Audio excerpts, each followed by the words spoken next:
સુરેન્દ્રનગરના ધ્રાંગધ્રા ખાતે સ્વદેશી મેળાનું આયોજન કરાયું છે, જેમાં હસ્તકળા, સુશોભન સહિતની સ્વદેશી વસ્તુઓના 36 સ્ટોલ છે। આ મેળાને પૂર્વ મંત્રી આઈ.કે. જાડેજાએ ખુલ્લો મૂક્યો હતો। તેમણે અપીલ કરી હતી કે દેશને મહાસત્તા બનાવવા માટે સ્વદેશી વસ્તુઓ અપનાવવી જોઈએ।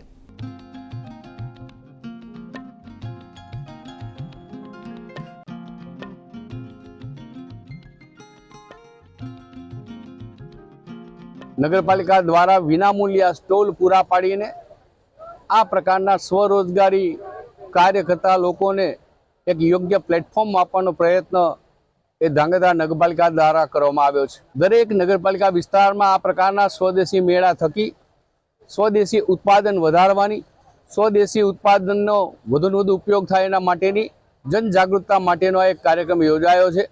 ધ્રાંગધ્રામાં નગરપાલિકા તરફથી જે આયોજન થઈ રહ્યું છે નિઃશુલ્ક સ્વદેશી મેળાનું, અને જે પ્રધાનમંત્રીએ આટલો ભોગ આપ્યો છે કે જે લોકો ઘરેથી કંઈ પણ ગૃહ ઉદ્યોગ કરતા હોય કે નાનું મોટું કંઈ પણ કુર્તીનો સ્ટોલ હોય, અને જેમ કે મારું ચોકલેટનું છે, એ બધાને નિઃશુલ્ક એક સારું એવો તક મળી છે સ્ટોલમાં।